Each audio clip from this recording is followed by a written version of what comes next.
നമസ്കാരം, എല്ലാവർക്കും gold rate Malayalam എന്ന ചാനലിലേക്ക് സ്വാഗതം. ഇന്നത്തെ സ്വർണ്ണവില എങ്ങനെയാണ് എന്ന് നമുക്ക് നോക്കാം.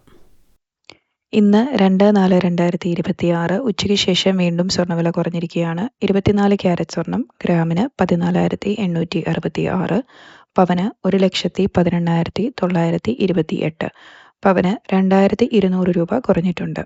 22 ക്യാരറ്റ് സ്വർണം ഗ്രാമിന് 13,655, പവന് 1,09,240, പവന് 1,800 രൂപ കുറഞ്ഞിട്ടുണ്ട്. 18 ക്യാരറ്റ് സ്വർണം ഗ്രാമിന് 11,285, പവന് 90,280, പവന് 1,480 രൂപ കുറഞ്ഞിട്ടുണ്ട്.